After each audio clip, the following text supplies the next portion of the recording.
so far in free agency.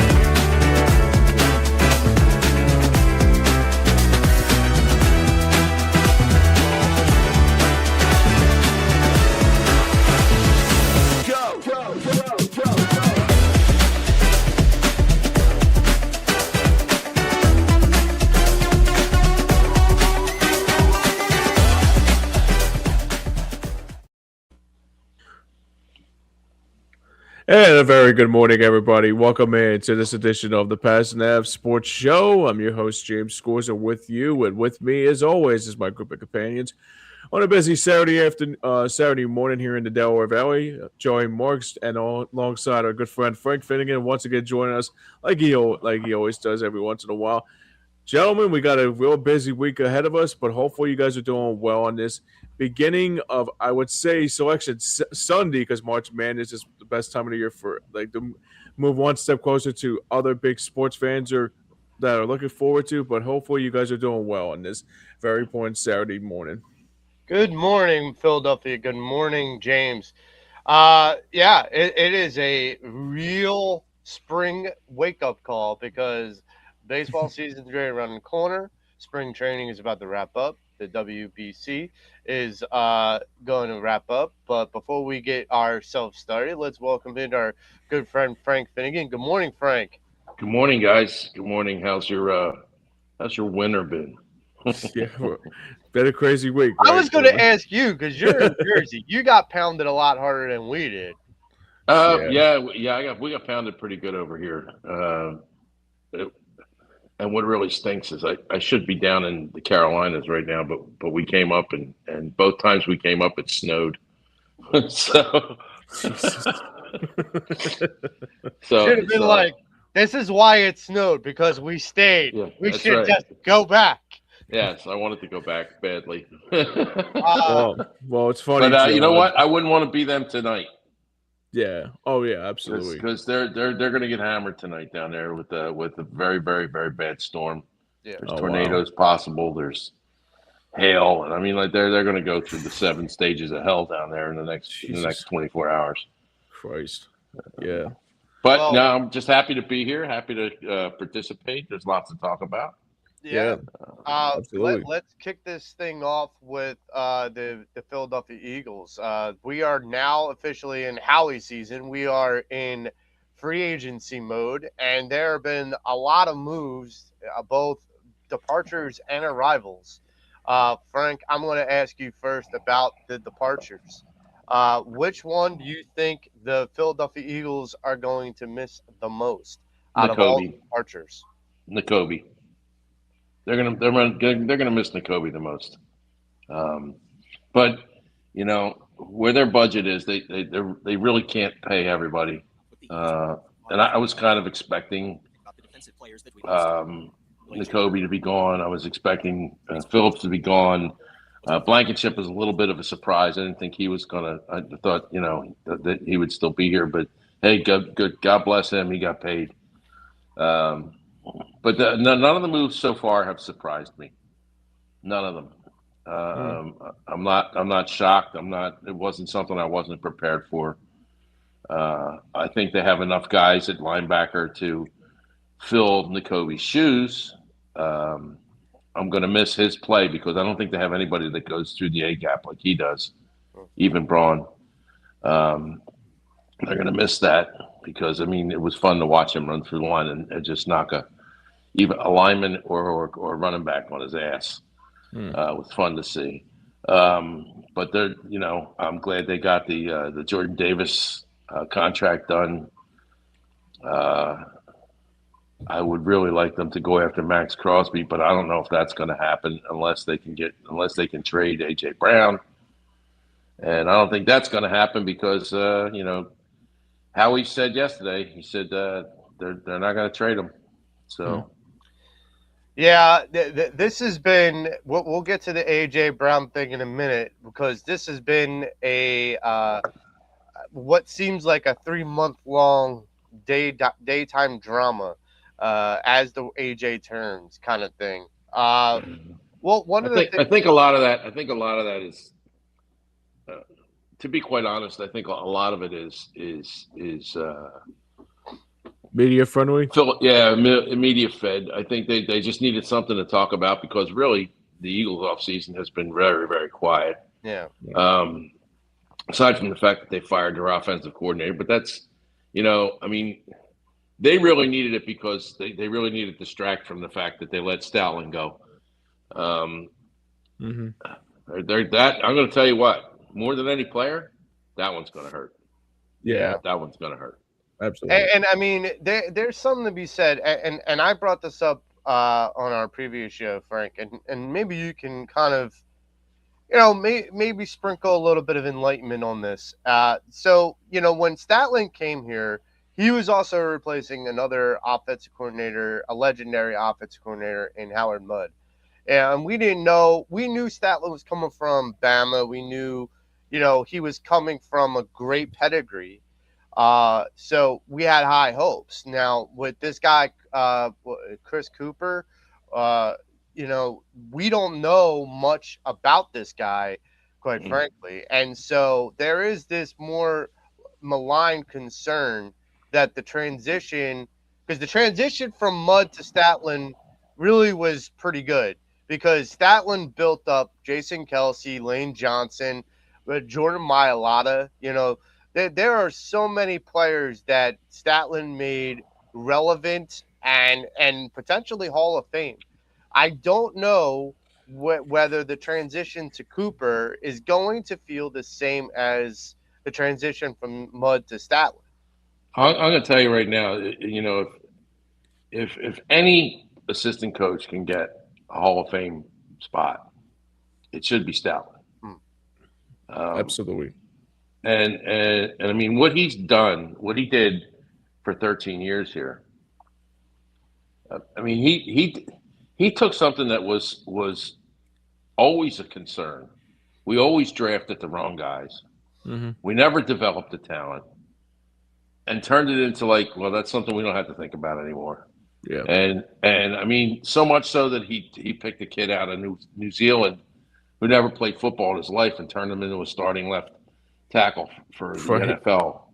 And I mean, just that alone, I'm sorry, whoever replaces Stoutland, it's going to be like it's going to be like Rick Shue trying to replace Mike Schmidt. Right. I mean, it's just not going to happen. So don't everybody expect the offensive line to be the same. And that being said, that's a big problem. A big problem. Yeah, and we're going to get a little bit into that, in the coming weeks too, as draft approaches, and Right. for sure that's going to be a major concern going forward. I got to tell you, it's more than offensive coordinator. That move this year, Yeah. concerned me the most. Yeah, Yeah. I agree. Absolutely concerned me the most. And I would really love to know the backstory of why they did what they did midseason to make this man disgruntled, because I don't understand it. I don't understand how you can take a guy who's a Hall of Fame talent coordinator and done what he has done for 13 years and allow it to happen. I got real reservations about Nick Sirianni and what he did with Kevin Patullo, because I mean, Kevin Patullo was his buddy, and what they did midseason to take Stoutland out of the offensive mix as far as the run game coordinator. Well, this is where, and me and Mitch have had conversations about Nick Sirianni and some of his competency as a head coach.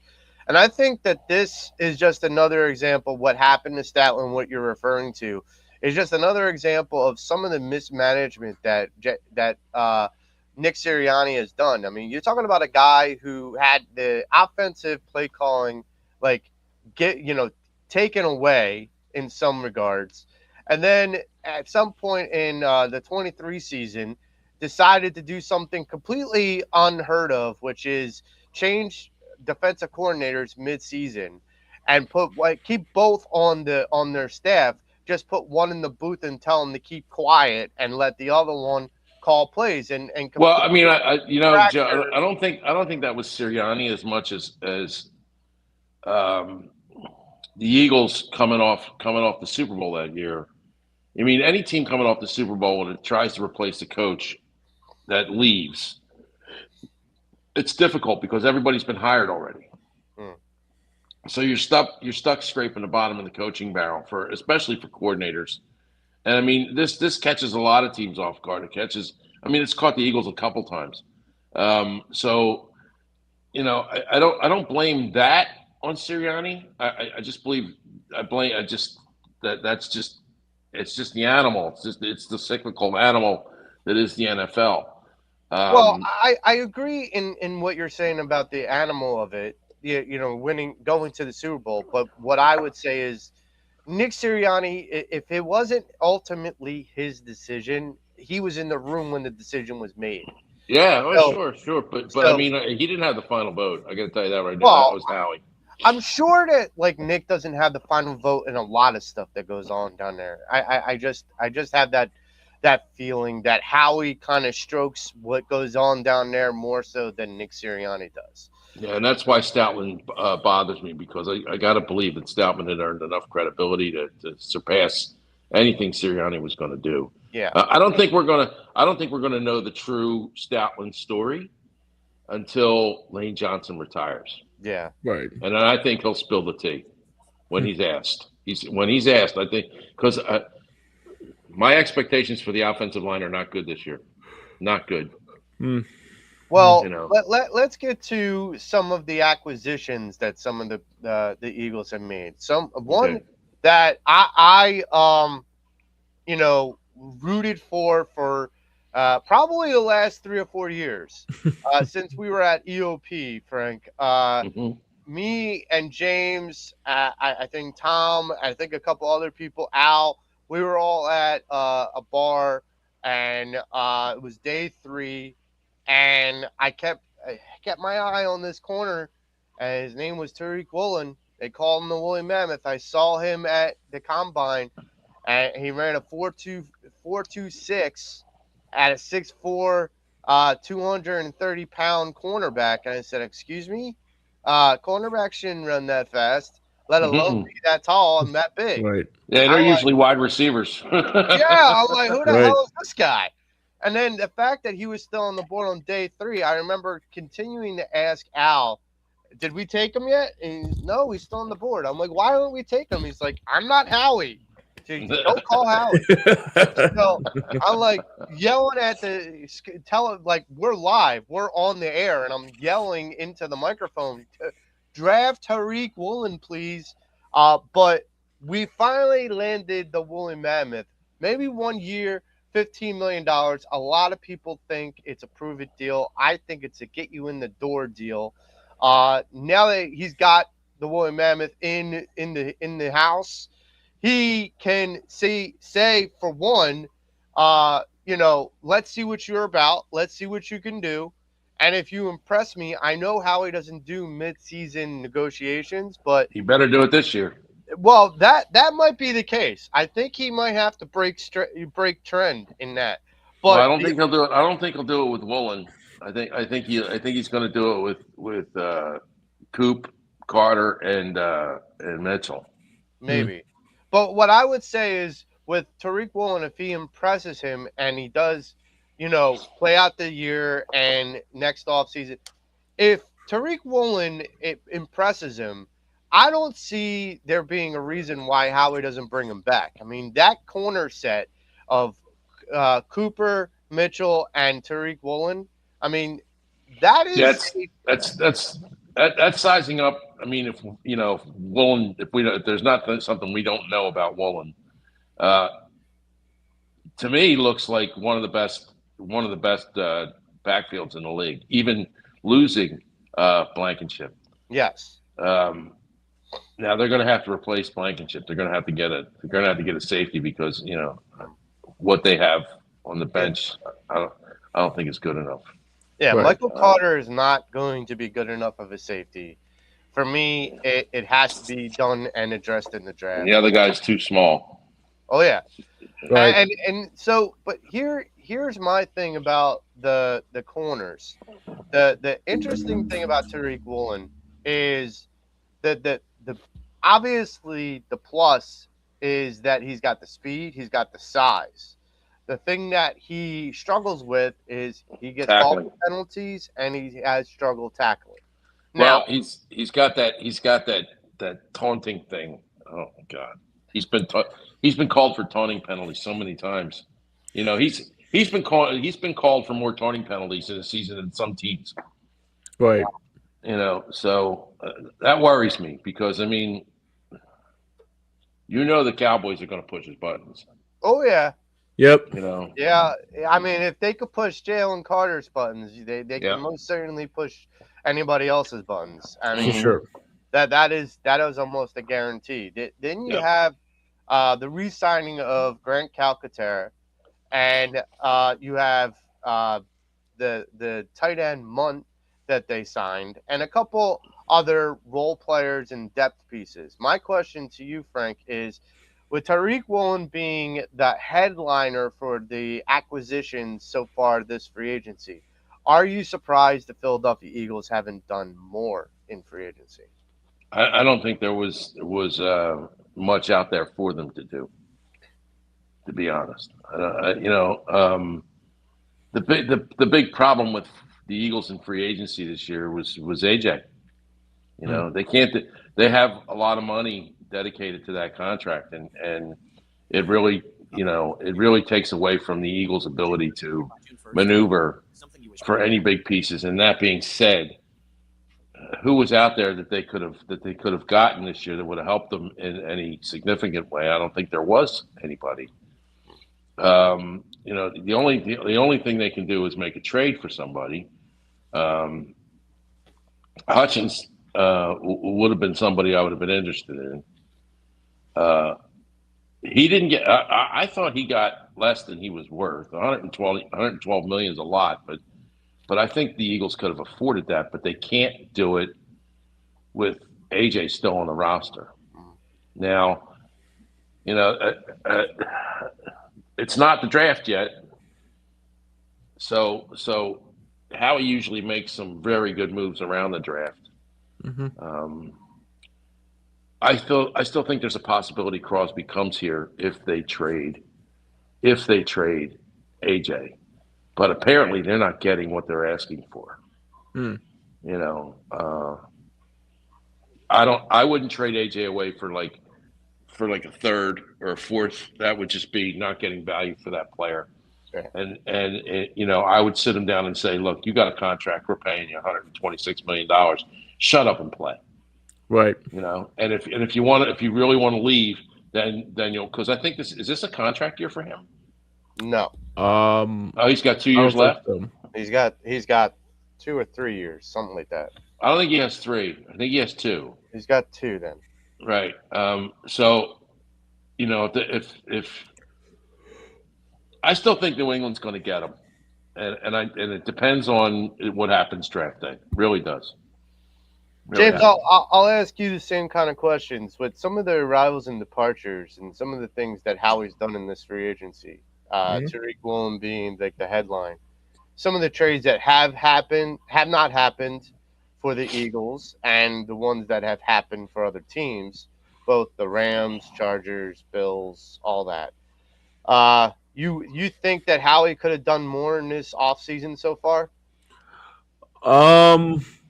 Yeah, I would say he probably needed to do probably maybe one more move, obviously, but obviously it's too early yet to say that he's done with free agency already. But I think there's like a possibility that he could look for another player, maybe another safety if there's a player there, or somebody like to go aside Zach Bond, obviously with N'Kobe Dean being departed to Las Vegas rather.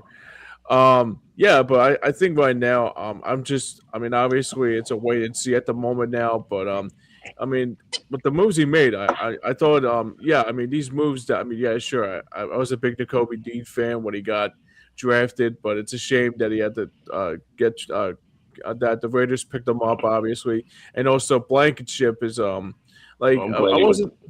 What's that? I'm glad he didn't go to the Cowboys. Yeah, right. Me too. I So don't did care I. who he went to, but the Cowboys. Oh my God! When they said they were involved in the Kobe team, I'm like, oh my God, Right. that would hurt. Yeah. Yeah, absolutely. And I think I mean so far it's been a good free agency for him. I thought the Tyreek Rowan pickup was very good for the Eagles on their secondary. And I even said it to Joey yesterday. I said this could be just as good as the early 2000s Jim Johnson days with Oh, Bobby and that's a big statement. I'm, I Bob, mean, I know it's a big statement, but it's pretty hefty to think about that obviously they. Well, I mean, I wouldn't say. I mean, sure, I'm like I gotta wait and see what Tyree Rowan does first before I drop the gun with obviously with Doc and beat with Troy and Bobby Taylor. yeah, So that was a hell of a backfield. it sure was, man. It was a story of my lifetime when I was an Eagles fan. Yeah. I mean, but yeah, I mean, right now it's the moves are good. I thought they were very good moves, but the situation now is that you got to get somebody right next to Makuba now, and that will be the next step, and also what they do with linebacker, because obviously Campbell's going to miss some time with that shoulder injury. So yeah, I mean it'll be a wait and see at the moment, but that's the part of the business about with those players that departed. I mean that's why they call it the NFL not for long because like usually they don't last. I mean, yeah, sure, I wish them all success, but overall, I thought it was a very good week for Howie more than anything. Look, here's my thing: is I'm with Frank in a lot of ways, but and then I want to transition into another issue that I think is kind of holding up proceedings for Howie to make moves, and that's the Dallas Goddard deal. Mm, The idea of wanting and needing to trade AJ Brown and knowing that you're going to before June 1st, where it's more applicable to get something in the here and now because it'll be mm, before the draft. right. You're going to take a bigger pay. You're going to take a bigger hit on your cap, and so that's an understandable situation. Almost, almost $50 million of a cap hit. So you got that, and then you add in Dallas Goddard's dead cap hit if he just walks out the door.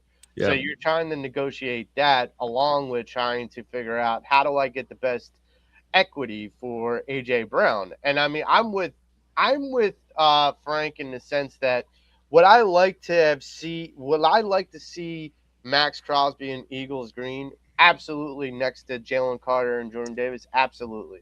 But yes, would it if we traded AJ Brown for Max Crosby and we're going to get into a couple of the potential trade rumors that have been out there for AJ Brown, but one of the trade rumors was, Max Crosby for A.J. Brown and a second round pick. That I would not hate, because yes, it would leave a void in the first, in the first WR, but I would still say that would just almost emphasize what we're drafting in the first round this coming draft.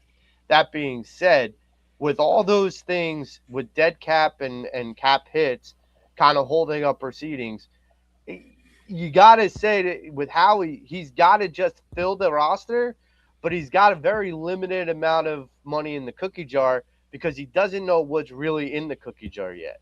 He Mm, doesn't know if he's going to have a $20 million cap hit for Dallas Goddard. He doesn't know if he's going to have a close to $50 million cap Joe, hit. there's no cap hit for Goddard. It was a 1 year deal. He's a No, free agent. it's a dead cap hit. It's a $20 million dead He didn't cap sign a hit. 2 year deal. He didn't sign a 2 year deal last year. He only signed a 1 year deal. He's But available. that's why he pushed back the dead cap hit deadline till Monday, because if they don't re-sign him, they incur a $20 million cap hit. So it's a dead cap hit. So How can I'm confused because last year when they re-signed him, he took a discount. And it was a 1 year deal. There's no dead cap on a 1 year deal. There's no dead cap on a 1 year deal. I'm just telling you when the 1 year is done. When the 1 year is done, the 1 year is done. You can't push somebody who isn't signed unless you've traded him, you can't push his contract into a year he's not signed. I'm just telling you what's been reported. So, well, somebody reported it wrong. He's a free agent, and that ought to tell you a lot. Because Howie actually is putting it out that this is what's been what Dallas Goedert's been, doing. He pushed back the dead cap hit or the deadline or whatnot. This I think has more to do. I thought it was a deadline to sign him. And he wanted to sign him by Friday, and then he pushed the deadline back to Monday. That was the dead cap thing. That was to sign him. But if you sign him, you don't take the hit. For whatever reason, it works that way. I don't know why. I'm with you. He just seemed like a free agent. I don't understand why there would be a cap hit unless there was an agreed upon situation in his contract. That he signed last year. See, that doesn't make sense because you can't push cap money off to a year that doesn't exist, and they only signed him for 1 year. You can't do like this. The new season has started. He is without a contract, and you can't push his cap hit, last year's cap hit, off to a year where the player hasn't been signed. That doesn't make sense. Something's not right there. Something in the milk isn't milk. So, but what this has been kind of a concern now. Like if Dallas Goedert were to sign, regardless, let's just say he signs for $10 million, even for 1 year. We don't quote unquote incur that $20 million, and instead of having the $20 million hit, we gain $10 million on the cap. So that is one of the reasons why balancing the AJ Brown situation with the Dallas Goedert situation. Well, you know what? I think there's confusion here because I know if they traded AJ, then there would be a $20 million cap hit. No, if they trade him before June 1st, it's a $46.5 million cap hit. Oh, wow. So 46. Now they're gonna wait till June 1st to trade him. And after June 1st, it's a $20 million cap hit for AJ Brown. This is one of the reasons why Howie's being very finicky about what he gets, because whatever he gets back has to be worth replacing. Like you're not just taking away a good player, you're taking away a lot of money from your resources. So I mean more at that point with Howie, it's not. I mean, I don't worry about Howie replacing guys and paying guys. It doesn't because he's got an owner that'll write the check to get them. You know, I mean, look, they withstood the $137 million cap hit from Wentz. Carson Wentz. Yeah, right. So, him managing $46 million is not a big deal. They'll give the guy, whoever they want to get, a huge bonus check up front and put him down for $1 million for the year. That's how they'll do that. You know, I mean, that's what I feel like is going to happen with Dallas Goedert. That's exactly the thing I think is what's going to happen with Dallas Goedert. I think more importantly, nobody else has knocked on Dallas Goedert's door. So any negotiating power Goedert had is gone. Because nobody really wants him. He's older. I mean, so they're going to get him. I think they're going to wind up getting Goedert for like $7-8 million a year.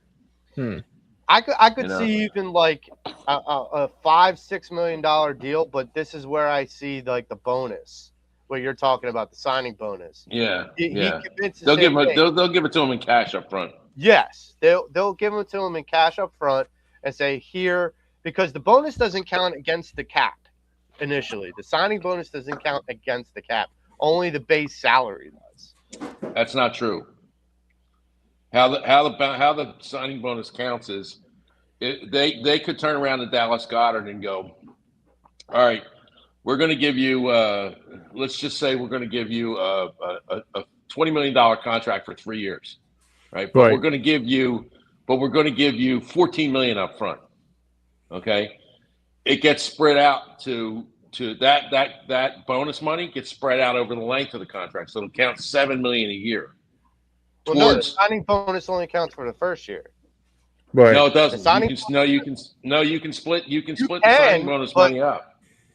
But the reason why a lot of GMs put the signing bonus in the first year is because then if you have a lower median, average salary that you signed them for, then your salary cap increases the next year. That's one of the reasons. Yeah, but this is why Howie has been able to do what he's been able to do. They spread the cap hit out over the length of the deal that they signed. And this is why when they let a guy go, like with A.J. Brown, they're going to get hit with that dead cap hit because they've already paid it to him.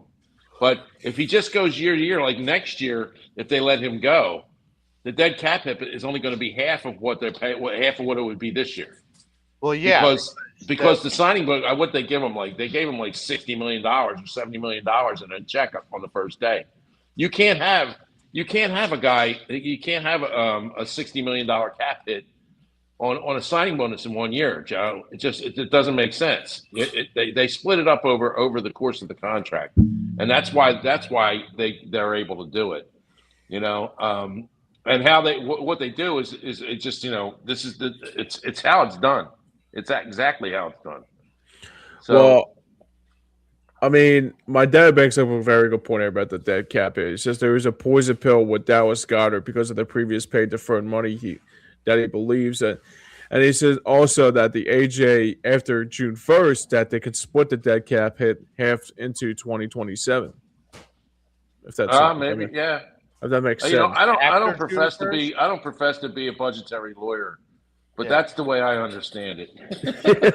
I mean, this is the thing is like with a lot of this money, this is the reason why Howie isn't just dealing with the negotiation of the numbers with draft picks and players. He's dealing with the money, the accounting perspective of it too. And I think that's where it becomes a little tricky. Like I think he can do it, not to say he can't.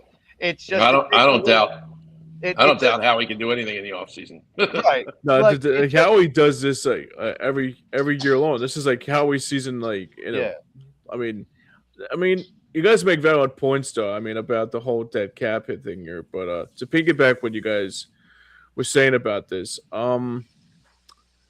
is it possible to say that that the whole like say for example, like they don't restructure Goddard in the time period until obviously the now it's moved back until Monday now. What would be priority one to try to get him back before that deadline hits on Monday? Well, I think that you have to try to negotiate both the idea of what you want to bring him back for, whether it's another 1 year deal and say, roll the dice again and see if next offseason you get more takers after having another good season. Because, look, he had a good season, but I agree with Frank. He's 1 year older. He's not the sexiest, most, well-known tight end name out there. Isaiah likely was a person that was well sought out and signed pretty quickly in the free agency market. So, there's a perspective where some of these older tight ends have to wait their turn and may not even get a taste of the, of the apple here. I mean, Zach Ertz was a free agent for a long time after the Eagles released him, and he didn't get picked up by the Commanders until closer to training camp. So, this is a situation where that's true. So this is a situation with a veteran tight end, even a talented veteran tight end, can wait until they get really anything from any interest. So Howie's got to use that as a selling tactic. We're offering you a deal now. You can either take the deal now, or you could wait to training camp and see what potential buyers see what the market brings. See what the market brings. Right. You can roll the dice. But I'm over. What's the saying, Frank? One in the hand is better than two in the. Yeah, bird in the hand's better than two in the bush. Yeah, right. So he's got a bird in the hand. He's got a bird in the hand with Howie, with whatever offer Howie offers him on Monday. He's got a bird in the hand there, or he takes a gamble and he goes the other direction. But here's the thing: he may not get even close to what Howie's offering him on the open market. He might get I $3 think I million. think if he was gonna, he would have got the offer already. Yeah, I Yeah, agree. I exactly. agree. I mean, because the people would want to, if he was that much of a priority, he would have been taken by now. Yeah. And this would be a moot point. And so that's where I feel like that's going to go. The other part of this, and this kind of transitions into the next question about AJ Brown. This thing has been up and down, up and down, up and down. We said a couple weeks ago, Frank, on Fly Like an Eagle, me, Mitch, and James, we all kind of came to a unanimous decision that AJ wasn't going to get traded, mainly because of A, the cap hit, and B, the return. What are you going to get in return? Is it worth it? And because you have that much of a jewel, you don't want to just give it away like you mentioned for a third Yeah. or fourth pick. My, Right. my my question to you is, with all the potential rumors, trade rumors that have been floating around with AJ Brown, if you were Howie Roseman, which trade rumor would you absolutely today pull the trigger on? Well, it's not so much pull the trigger, but when they said that the Rams were interested, that made my ears perk up because the Rams really don't value draft picks. I mean, they'll if they want the guy, they'll trade whatever they got in their bank to get him. Mm-hmm. You know, that's a team that I thought if you're going to ask for a first round pick for AJ, which is what they're doing, that's a team that would give it to him. Right. And it kind of discouraged me a little bit when I heard the news last night. When I heard the sounder last night that Howie said that talks between the Rams and New England have been broken off, and for right now AJ's an equal, and they couldn't come to an agreement. Howie might be asking for quite a lot, and it appears that they're not willing to drop their asking price. Now, like I said, that it may be positioned. You can't ever doubt Howie. Right. It may be a negotiating position for him that he knows this is the deal he's got in place, and when it gets closer to the draft, he could say, all right, I'll take that deal. Sure. But he's playing a very, very delicate game because there's a lot of good wide receivers coming out in the draft this year. And I mean, I would really love to have the Rams first round pick, because if they got the Rams first round pick, they could flip that right around, trade that to Oakland, and get Crosby. That would be the scenario that I would want. Huh? Here's my question. So you trade him to the Rams. This is my biggest concern. Now you just traded AJ Brown and you made the Rams stronger. You have to go through the Rams to get to the Super Bowl, in my opinion. They're not going to the Super Bowl this year. No, I'm just saying, though. I'm not saying they are, but I'm saying you're going to have to go through them. If you're the Eagles, you're going to have to go through them to get to the Super Bowl. So I don't think the Eagles are a Super Bowl team this year. Really? So you think this is a step back year? I think this is what they do. There's a lot of guys on this team they're going to have to replace. And if this was a year that was a go for it year, we're going to win, they would have already made a deal for Crosby or somebody else on the edge, and they would have already traded AJ and figured out who his replacement was going to be. This is not a go for it year for the Eagles. I can tell you right now, this is an in between year. It's an in between year, and we got to eat it. Now that doesn't mean they're not going to be in the mix, because at the end of the year, I think they will be. They're still going to make the playoffs. So they do have a really good defense, even though they've lost some key pieces, and they still have a pretty damn good offense. But their offensive line is aging. And to be quite honest, if they don't use their first round pick on an offensive lineman, that's a problem. Yeah, that's a real problem. You make a valid point here. So I don't think the Eagles are in a go for it year. I just don't believe it. And the Rams are, and that's why I think the Rams came into the picture at the end. If the Rams are really in for a go for it year, they might get their first round pick come draft day, and then be able to flip it around and get Crosby, who just re-signed a deal last year. He's on for 3 years. Yep. Right. So that's where I think the maneuvering is going to come in for Howie. Yeah. Michkowski brings up a valid point here too. So he says there's a lot of holes on this team. So, and he also brings up that the schedule was rough this year, tough this year too. And Yes, I don't think this is not a go for it year, a go for it year. Yeah, and also depends on who you're playing at the time you're playing them too. That's right. That's so the other thing I don't think it's. I mean, it's sad to say, but I've seen how they operate. Right. And I mean, it doesn't bother me. It doesn't bother me because if they waste assets in a go for a year and then don't make it, that's a big problem. Sure. And they've done that before. They've loaded the gun, fired it, and it was blanks. So I think that Howie's learned his lesson there, and he's going to be patient, and it's going to pay off because in the end, we're going to wind up in another Super Bowl probably in 2 years. Gotcha. And I mean, I don't have an issue with that. I just don't. I don't have an issue with it. But no, I'm not expecting them to win this year. Not at all. Wow. I still think they'll get. I still think they'll get 10 or 11 wins, but I don't think they're going to be in the mix. Do you think that they'll make the playoffs? Yeah. Oh yeah. Oh yeah. Absolutely. Players like Harper and Kyle will have an Atlanta. Yeah.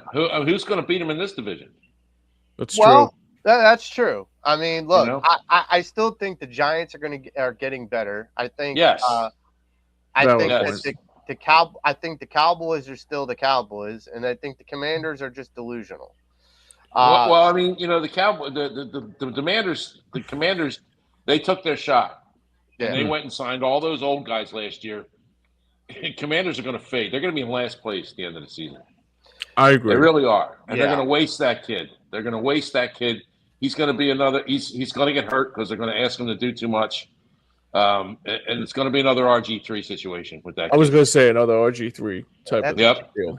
I'm not a Commanders fan. I mean, my dad. Well, I know your dad is, but yes, but like he knows the Doug Williams effect. That was his guy. Ever since then, it's like never been a consistent quarterback enough where he felt confident. And like I remember Mark Rippon, my dad put all his heart and soul into Mark Rippon, and Mark Rippon just broke his heart. Yeah. Oh yeah. Mark Rippon was he was another guy that Mark Rippon was a product of that offensive line. He was a product of the Hogs. Yep. Every quarterback back then, except for Theismann, was a product of the Hogs. Yeah. And when the Hogs got old, the quarterbacks dropped. Yep. It's just they just got beat up. And I think that's what's going to happen with Daniels. I think they're going to waste that kid. Yeah. Because they did something that Howie won't do anymore, and that's go for it year and sign all these old guys. They're just not going to do that. And I mean, they've learned their lesson. They've been stung. So I look for the Eagles to be very conservative this year as far as the draft is concerned. I think they if you're going to know I was right if they pick an offensive lineman in the first round. Yeah. Because they have to replace Lane. They have to replace Lane Johnson. They have to find a guy that's. And I mean, if I'm them, I waste every asset to get a guy to replace Lane Johnson. The last time the Eagles drafted at number 23, they drafted an offensive lineman. Do you know who that offensive lineman was? Was it Lane Johnson? No. Oh, wow. Oh, don't tell me the fireman. It was Danny Watts. Was it really? Oh, yeah. Yeah, thank God Howie's learned his lesson since then. Yeah, absolutely. So on the other hand, before we go change the subject here, Mitch Kowski brings up a valid point here about Washington too. Josh Harris still owns the Commanders, so nobody's surprised is how they fall. How they have fallen. So that's the other thing. Yeah, but here's the thing: Josh Harris isn't afraid to spend money. No, he's not. But it's not so much the fact that he's afraid to spend money. It's like he wants to keep his assets relevant, right? Because it keeps their value up. I mean, but the NFL's idiot proof. So as stupid as Josh Harris That's the wants to truth. be. It's the You truth. know, That's proof by Jarrah still being relevant. Yes, That's proof. Yeah. It's not. There's a lot. The There's a NFL lot of I'm dumbass telling you, general managers out the there. three of man. us could get together and buy an NFL team and really not know what the hell we're doing, and we'll still be billionaires in 2 years.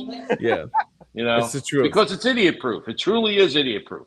You know, well, look at the last couple of drafts that they had. Like it just fell on our shoulders half the time because of these dumbass GMs. I'll give you two examples, 3 examples: the Jets, Oh yeah, Cleveland, yep. and the Cardinals. Yep. Oh yeah. You know, I mean, the history of those 3 teams is they've had idiots at the helm, and they're still. You could turn around today and sell the Jets for $2.5 billion. It's the You truth. could sell Cleveland for $2.5 to $3 billion, and you could definitely sell Arizona for $3 billion because of the stadium that they're in. Yes. You know, it's idiot proof. It's completely idiot proof. So, Waste of taxpayers' money. it's not a waste because it entertains people. That's what they're there for. That's You know, true. they keep us pacified, so we stop paying attention when we do what we really need to pay attention to. Exactly. So let's go to something that's not idiot proof, and that's the Philadelphia Phillies. Oh boy. It's a different animal. Yeah, different breed. So you got Kyle Schwarber and Bryce Harper for Team USA, and pardon me because I haven't been keeping up with the WBC. Neither have I. I But could care less. I've been watching it. It's actually been pretty good, actually. I caught like half a game, and I was like, okay, this is nice. And then I was just like, and what's the point of this? Like, all right, I could understand USA men's hockey. Like, I got that. I understand that. But like the WBC, I'm not all in. But here's my first question. So with Kyle Schwarber and Bryce Harper, you know, and I believe JT Realmuto is also in it. The idea of, at least with Kyle Schwarber and Bryce Harper, are you not worried that with them having played in the WBC and this team wanting to make a playoff run, a long playoff run, that someone like at the age of Bryce Harper and the age of Kyle Schwarber, and I know Kyle's a DH, but despite that they're going to run out of gas by the end of the year because of having played in the WBC? Well, the last WBC took place before spring training started. Okay. This one is while spring training is running. So I'm not worried about that because they would only be doing the same thing now in March that they were doing any other March. So it doesn't really matter to me that they're playing in the and I don't know whether there have been. You always know who's in the lineup and who's not because WIP lets you know who's in the lineup, and Harper's had his days off, and so has Schwarber. You know, so they're not playing them every single day, but they're not playing every guy on that team every single day. It's the same, but they really don't have to. The USA team is a really good team. Nola's pitched very well. I don't know whether you've been paying attention. I've been paying attention to what he's been doing, and he has pitched very well. He kept Italy alive the other day. Yeah, he played his ass off. See that, Joe. To your point, this was a little disconcerting the other day. They let him go 5 innings when they're averaging only letting pitching guys 2 innings. No, they let Nola go 5 innings, and that bothers me a little bit. Now I don't know whether Nola said, "Look, I need to keep going because I got to stretch out for the season." But 5 innings in March is a lot. It is. It's a lot. He could have, because he did pitch his fewest amount of innings last season because he got hurt. Yeah, so, but I mean, to start the season off, your arm's not fully stretched out yet. Right. And I mean, like, you don't see guys go 5 innings until the end of April, beginning of May.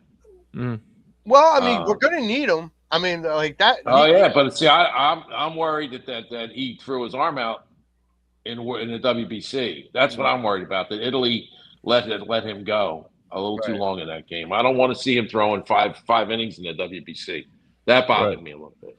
I agree. So with this upcoming team, we're going to have some new faces, some young guns, finally coming up through the ranks. Painter, Miller, and Crawford. And Miller, you can take off the table. Why is Yeah. that? Miller hurt his back. He's not going to be playing for the Phillies this year. I can guarantee you that. Shit. They're going to didn't send hear him to about the that. minors. Yeah, no. Jody was talking about it this morning. Miller hurt his back. The Phillies have sent him down. Oh shit. But it's okay, Joe. It's okay, James, because here's what I think they're going to do with Miller. I think they're going to be playing Miller AAA third base the whole season. Okay. So that he eventually replaces Baum. Yep, that's what I think is going to happen. I would rather have him in the minor leagues learning that position than sitting on the bench watching. That's true. You know, but he hurt his back. So he's down. So the two other young guns, Painter and Crawford. Now there's a lot of expectation for both players. A little different for both, but definitely high expectations. My question to you, Frank and James, is what's your expectations for someone like Painter and Crawford like this year? What do you expect? I think Painter, if Painter can get to 10, 11 wins, he's more than filled what the Phillies needed.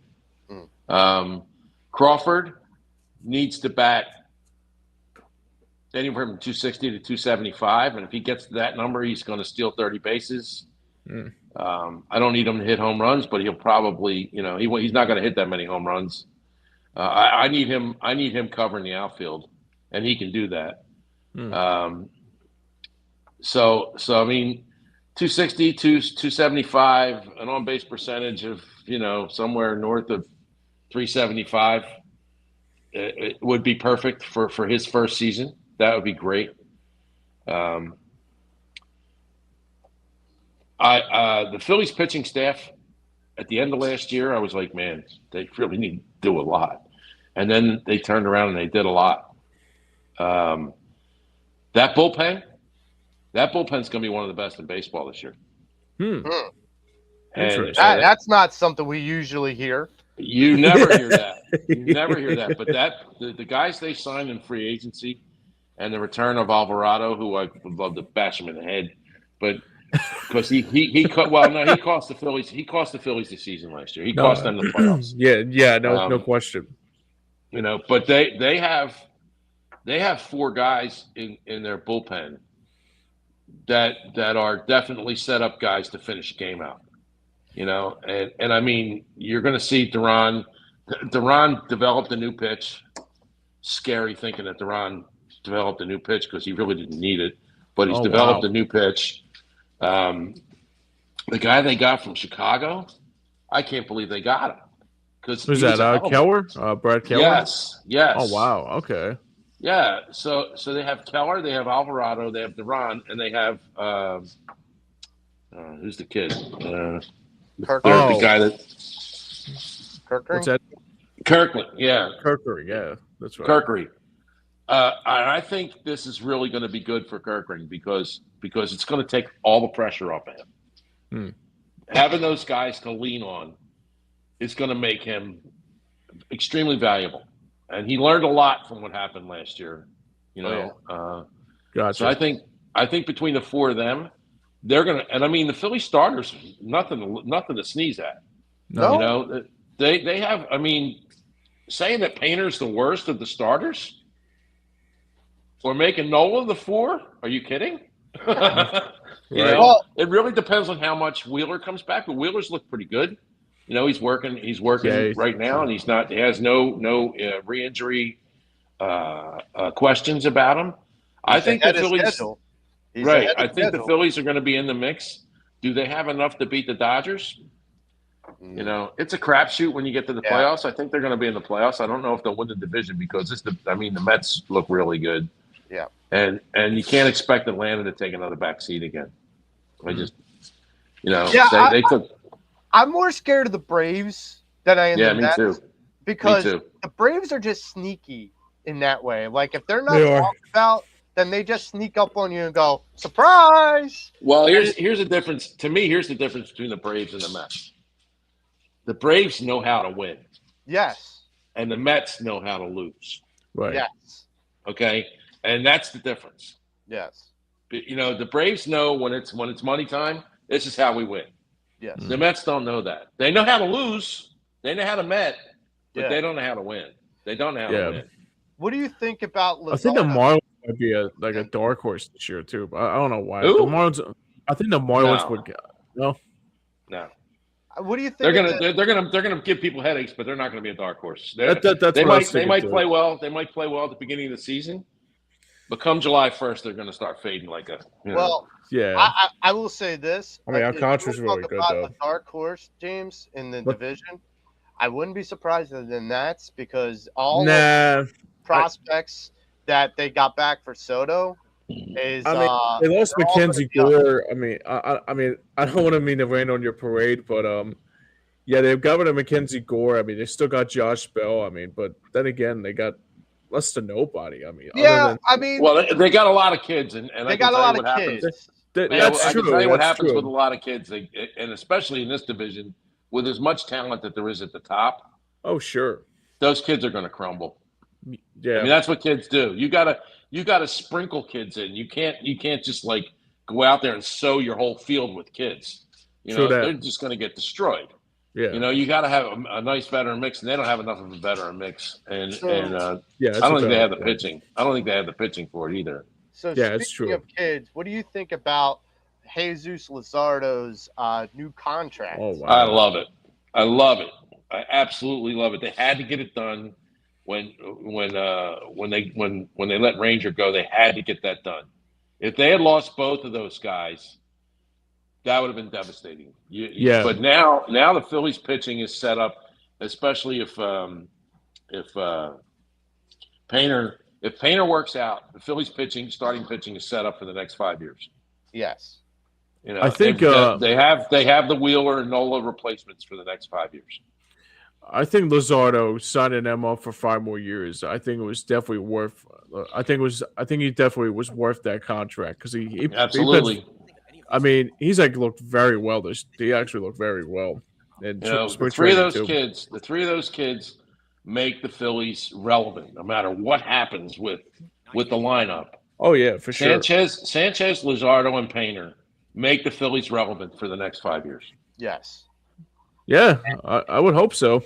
It's kind of the Ruben Amaro effect, and I hate to say that. Ruben. He loved pitching. He loved pitching. Yes, he loved pitching, but Ruben also loved his veterans too much.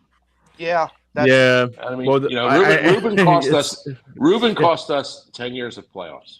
Ruben cost us 10 years of playoffs because he wouldn't pull the trigger. Clintac didn't help either. But I mean, Clintac was an idiot. Yeah. Ruben's not an idiot. He was just loyal. I don't put Clintac and Ruben in the same category. Oh no. Clintac was just an idiot. Clintac was a knee-jerk hire. Yeah. And he was hired because he was a friend of somebody in the Philly staff. And I think it was son, the owner's son. Oh, no. Andy McPhail. Middleton. It's Middleton. No, Middleton. Yeah, Clintac was a hire because Middleton's son was very good friends with Clintac. Mm. And it's kind of like a Sirianni Patullo effect, if you could. Yes. In a way. So that's how he got hired.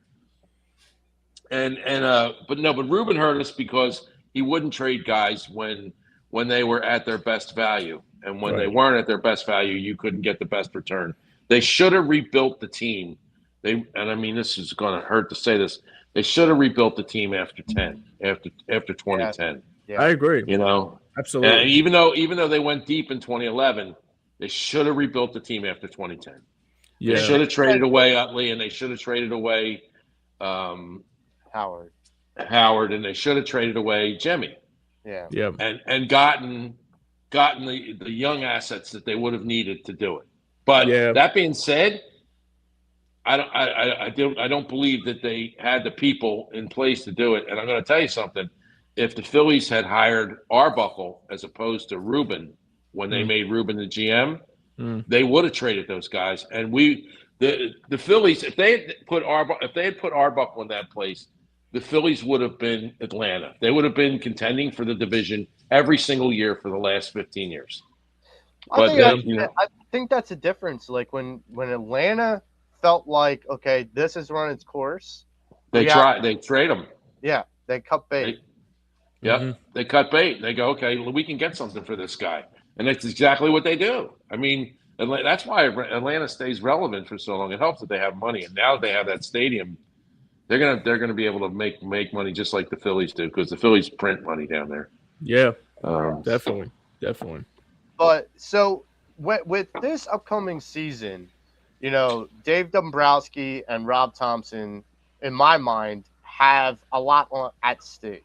My question to you guys is, if the Phillies fail again this year, and I know the Dodgers are who the Dodgers are, and the Mets are who the Mets are. If the Phillies fail again this year to capture a World Series championship, does that put Dave and Rob out the door in your mind? Robbie's gone. Robbie's gone if they don't get to the World Series. Topper's gone. Dave stays. If they just make the playoffs and then lose in the first round, they're both gone. Now, see, I feel like the hiring of Don Mattingly is kind of and I called this 2 years ago on This Week in Phillies Baseball. I literally said that Don Mattingly is brought in because Preston Mattingly is here. It feels like Don Mattingly would be the heir apparent to Rob Thompson if this fails. Oh, absolutely. This is the Phillies' MO. You know that, right? Yes. This is their MO. They do this all the time. They do. They've done it all the time. They bring the next candidate in and they put him in a support role or advisory role, or in Mattingly's case, he's the bench coach, which I really love because Mattingly was a genius. He was Utley on the field. He truly was. Oh yeah. Well, they did that with Terry Francona back in '99, I think. Did they not? Yeah, they did. Well, before Boa, obviously. Yeah, I remember that. The one guy who I always regretted didn't get the job was Bobby Tolan. Wow. Oh no, Bobby Wine.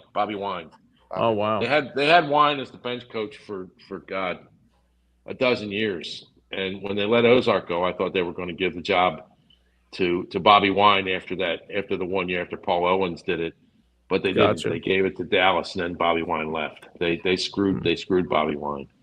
Oh wow. So James, the same question: if the Phillies fail again this year, does Dave and Rob, are they out the door in your mind? I would think so. I think the other thing that comes to mind is that you bring up a valid point here about Don Mattingly. For me, I think that's probably why they brought in Don Mattingly, just because obviously if Rob Thompson fails at this and Dave Dombrowski fails at this, there's a possibility that Mattingly will be the new manager after Thompson is gone. But then again, like I heard on WIP, is like I would hope I heard it right to say he's not like going to be he's not going to be in that manager role. Like I mean, obviously, I think somebody asked him if he's going to be like if this turns from really bad. I guess he said I guess he's not going to be ready to become a manager yet. But at the same time, too, is that look, I would love to have Donnie Baseball as my manager at one point. I mean, this is it's Donnie Baseball, you know. I mean, that's the thing. I would say that if his son hasn't he managed before? No, he managed like the Marlins and the Dodgers and stuff. But I'm saying is I don't think he like. I think I heard it wrong. I don't know if I heard it right, but I think he said like I'm not like. I think he basically said he's not here to step on toes.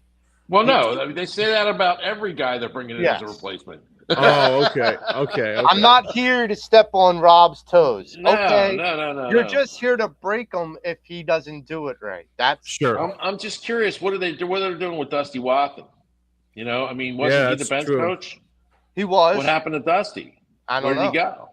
I don't know. Well, Dusty's not with them anymore, is he? I know, but where did he go? I mean, did they just fire him at the end of the year? Or did he retire? I don't know.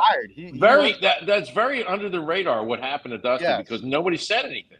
Yeah, I don't know, man. That's a I'm good not sure. question. I didn't even know he was on the team. I didn't know he left the team actually. Well, if he didn't leave the team, why would he accept the demotion? Because he was the bench coach. Right. He was, yeah. He's Topper's buddy. Which ought to tell you a lot. Because if they've demoted or let Dusty go, and he was Topper's buddy, and they bring in Mattingly, who of course worked with him when he was with the Yankees. Yep. Sure. But I mean, if they let his best bud go, there's an issue there. They're telling Topper, this is it, dude. This is it. Make or break. Yep. Wow. So speaking of make or break, in my opinion, this has been a highly energized topic, but I felt like this is something I had to bring up. Bryce Harper has been classified as not having an elite season last year. There's a lot of people out there that are saying he's not an elite player anymore. So my question to you guys is this. Last season and the end of the 2025 season, there was a list put out of top 25 players in the MLB. This list was put on the Phillies clubhouse for Bryce Harper to see. Bryce Harper's name was not on the list for the top 25 players in the MLB that season. My question to you guys, is Bryce Harper still a top-tier player in the MLB for the upcoming season, and why? Well, if you look, he's had a very, very long career. If you think that Bryce Harper's done and you proceed that way, you're tempting fate. Because Bryce Harper in his core is a winner, I think. He hasn't won the big one. But I mean, you underestimate Bryce Harper at your own risk. You really do. I think it's really good. I think fine. You know what?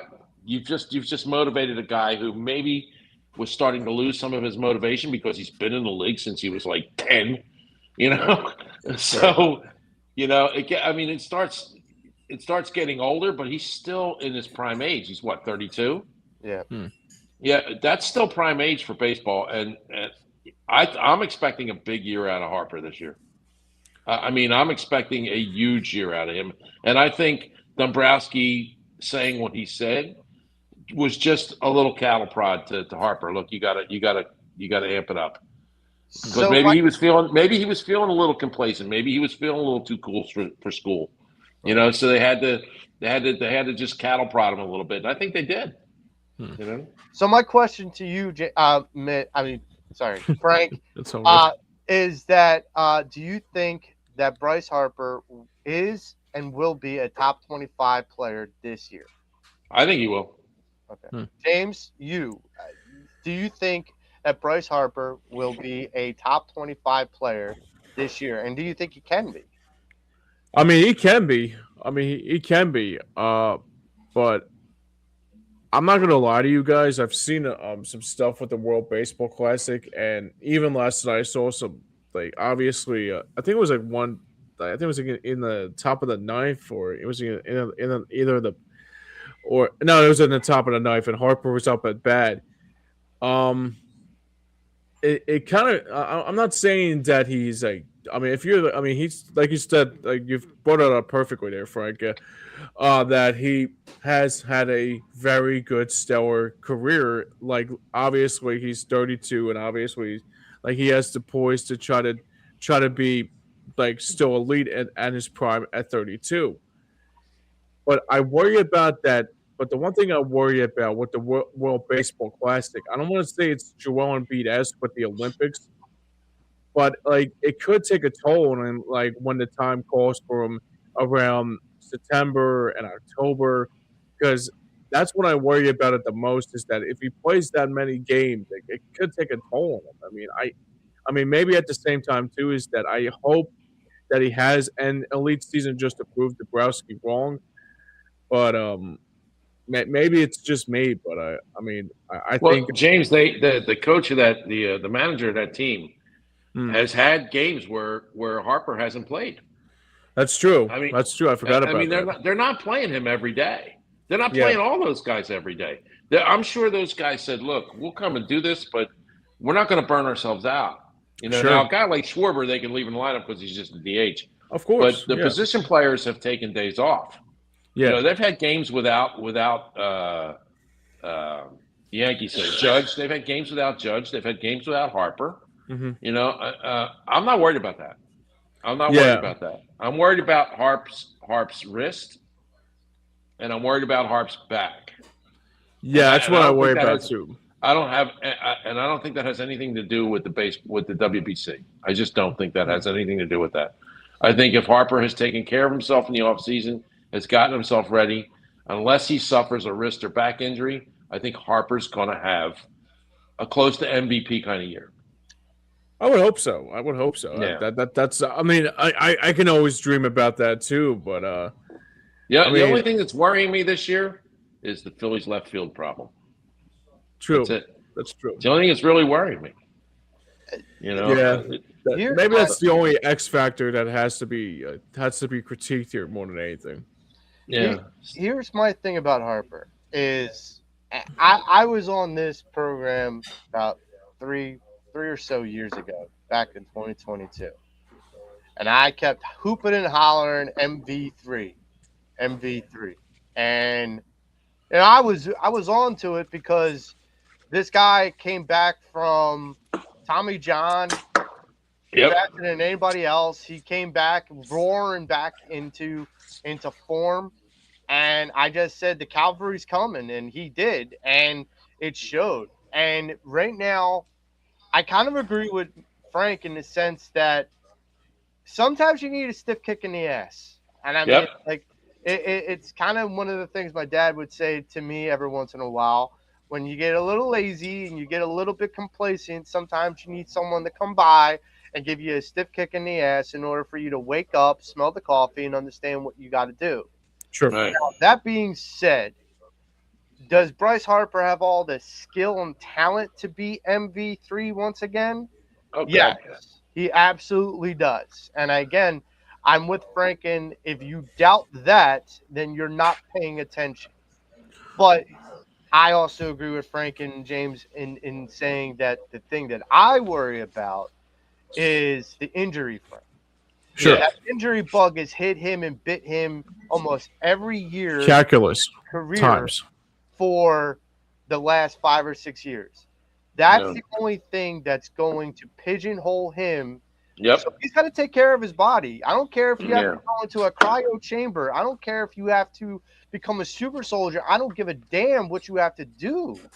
If you want to come out and be MV3 once again, you got to stop putting out the rivalry packs. You got to stop, pandering to your brand and your audience. You got to go out there and play like you know how to play. Put the ball in play, put the ball over the fence, and hit for the big moments. Yep. And that's what matters the most. That's what we need. We need the Captain Bryce again. And look, I think it is more than reasonable to believe that not only is he a top 25 player, but this is a guy who can potentially be a top 10 player. Easily. When he wants to be. Now he has to want it as much as we want it. Yes, he's got to have that drive. Mm-hmm. And I mean, I've seen a lot of baseball in this town. I've been watching baseball in Philadelphia since my earliest memories are like 66, 67 and on.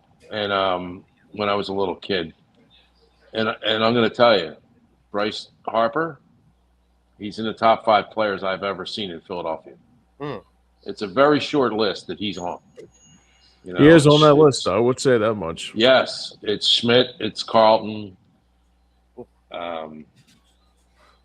Harper, Jimmy Rollins, and Kurt Schilling.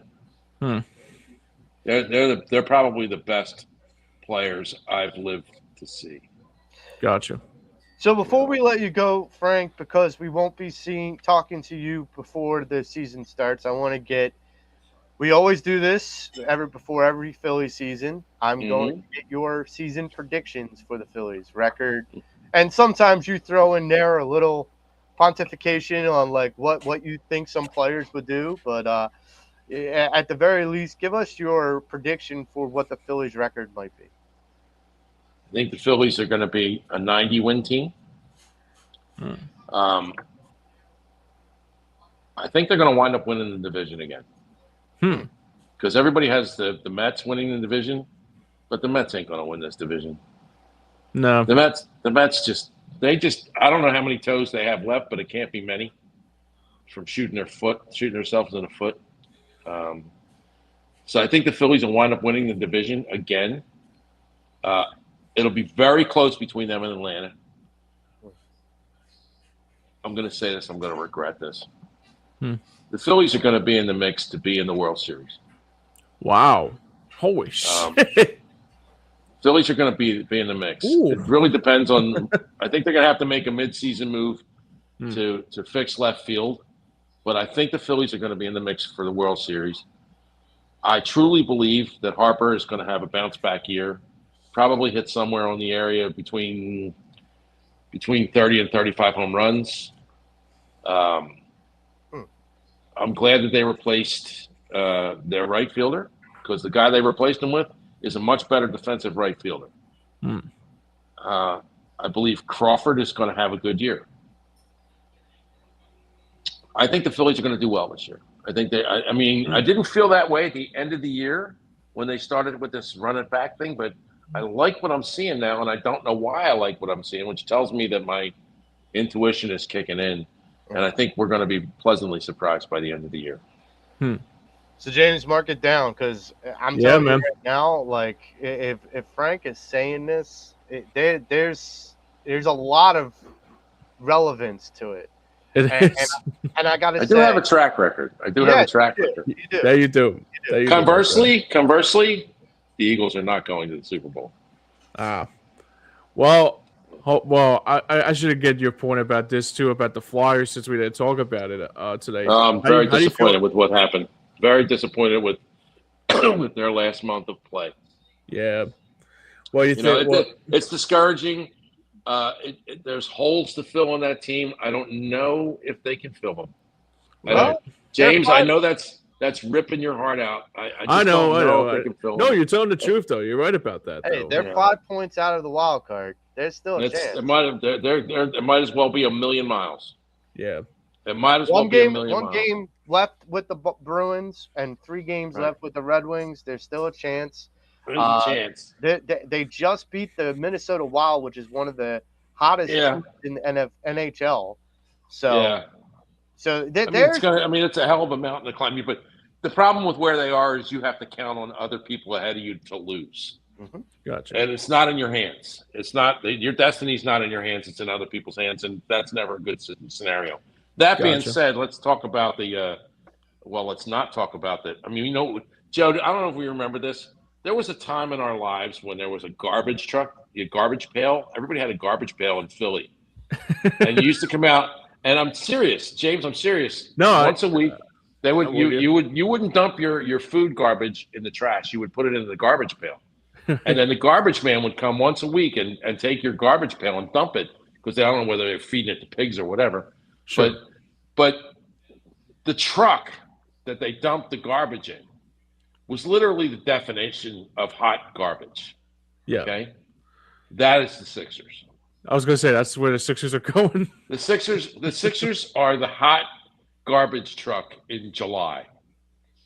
And I mean, you didn't want to be anywhere near that truck in the summer because I mean it stunk for blocks. Oh, and that is what the Sixers organization is now. And I know that kills you, Joe, because that's the team that's most near and dear to your heart is the Sixers. But that team is a hot garbage truck with that hot garbage juice running out on the ground. I mean, they're just nasty. Oh, definitely. Let me put it this way. They aspire to be a dumpster fire. Yeah. I said this to James earlier before we came on the air. I said, Heard that, Mitch. I- The Sixers are hard coverage, my friend. I may have only watched 10 Sixers games this season, and that's hard. Oh wow, I wow. couldn't even tell you 10, man.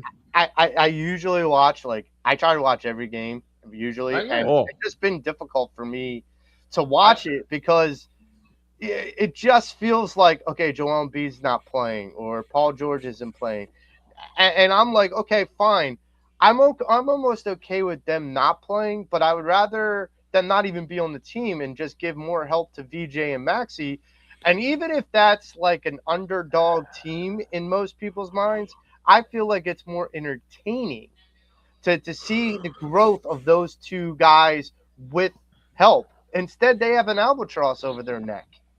So Yeah, it's like well, an anchor. It's bad. It's really bad. You're going to see the GM fired this year. You're going to see the coach fired this year. It's going to be a whole new change in the front office and the on-court staff. And guess what? It won't make one bit of difference. Because you're still going to have Paul George and Joel Embiid, and Yeah. unless a wizard comes down and makes them Nobody disappear. wants this job. Nobody wants this job because of No. the ownership. Nobody wants this job. Right. You know, because they're not free to do what they can do. They're just not. Well, Yeah, that's the truth. That's the damn truth. We're stuck. We're stuck with another 20 years of losing for the Sixers unless the team gets sold. Well, Well, here's well, my Pat Croce wants to come out of retirement. That could be the only possible way. You don't want to come back here. No, no, he does pay not. him to come back? Can we pay him to come back and buy the I'd team? love for him to come back, but Oh, yeah, he me would too. only come back if he was given control. And Yeah. and you know He was such a cool the cat, too, millionaire man. moron will not give him control. No, and he was such a cool cat too, man. Yeah, man, Yeah. he was. But so that on a bit on a sweet and bitter note, that's going to wrap up our show for today. But we want you to all have a great weekend. Enjoy some Flyers hockey and get Phillies ready. are on today at 1:00. Enjoy the Phillies in spring training and get ready for the weather to warm up because we all damn well deserve it after the winter we've had. Pay attention. Well, it was 80 degrees this week, Joe. It actually hit 80, and then it went back to 40 in 24 And it hours. And No, it's it hit 82, and the next day it was snowing. Yeah. I know. Okay, I know. Yeah. Talk about complete, like, schizophrenia. 180. yeah. Yeah. Good So admit. all Bipolar. of you Bipolar, guys- somebody called it. to enjoy the weather while it's nice, get out there and enjoy Philly sports and what we want to say thank you before we get out of here to our good friend Frank Finnigan for joining us. Frank, it's always great to talk to you. Always Appreciate a pleasure, you, brother. Always a pleasure. Always a pleasure. James, it was a great time talking with you and great Likewise. job producing. But for James Scores and Frank Finnigan, I'm Joe Marks. This is the Pattison Ave Sports Show, and we are out. Okay, boys.